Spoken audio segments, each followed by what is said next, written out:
نحمدہ و نصلی علی رسولہ الکریم اما بعد۔ شب برات میں کون کون سی عبادت کرنی چاہیے؟ یاد رکھیں، ہمارے ہاں کچھ لوگوں میں یہ بات مشہور ہو گئی ہے کہ اس رات میں کچھ خاص عبادات ہیں اور انہیں خاص طریقے پر کرنا چاہیے۔ مثلاً کچھ لوگ کہتے ہیں کہ اس رات میں نوافل پڑھنے چاہیے، ان کی رکعات کا بھی تعین کر لیا ہے انہوں نے، اور ساتھ میں ان رکعات کے اندر جو تلاوت کرنا ہے اس کو بھی متعین کر دیے ہے۔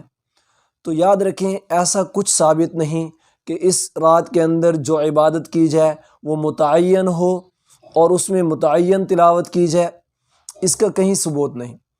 البتہ نوافل ہیں، تسبیحات ہیں، تلاوت ہے، اس کے علاوہ دیگر عبادات ہیں، آپ کا جو دل چاہ رہا ہے آپ کر سکتے ہیں، لیکن ضروری طور پہ کوئی عبادت کا متعین کر لینا اس کا ثبوت نہیں۔ اور کچھ لوگ تو اس سے آگے بڑھتے ہوئے یہاں تک پہنچے کہ انہوں نے اس رات کے اندر صلاۃ التسبیح پڑھنا شروع کر دی، اس کے علاوہ دیگر عبادات شروع کی، اور ساتھ ساتھ غلطی یہ کر بیٹھے کہ نوافل کی جماعت بھی کروانا شروع کر دی۔ تو یاد رکھیں، نوافل کی جماعت کا کہیں ثبوت نہیں ملتا، خصوصی طور پہ حنفیہ کے ہاں تو یہ مکروہ تحریمی ہے۔ سوائے نماز تراویح، نماز کسوف، نماز استسقاء وغیرہ کے ان نمازوں کی جماعت ہو سکتی ہے، اس کے علاوہ دیگر نوافل میں کہیں جماعت کا ثبوت نہیں ملتا۔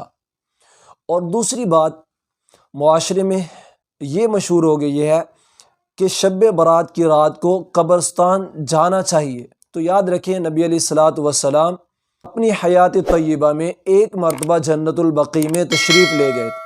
اگر کسی آدمی کا دل چاہتا ہے کہ وہ اس رات قبرستان جائے، آپ علیہ الصلاۃ والسلام کی سنت پر عمل کرے، تو ٹھیک ہے، نبی علیہ الصلاۃ والسلام زندگی میں ایک مرتبہ تشریف لے گئے تھے تو ہمیں بھی ایک مرتبہ جانا چاہیے۔ جو آدمی ایک مرتبہ جائے، اس نیت سے جائے کہ میرے پیارے آقا صلی اللہ علیہ وسلم چونکہ قبرستان میں تشریف لے گئے تھے، لہذا میں آپ کی سنت پہ عمل کرتے ہوئے ایسا کر رہا ہوں، تو یہ ٹھیک ہے، بلکہ احسن ہے۔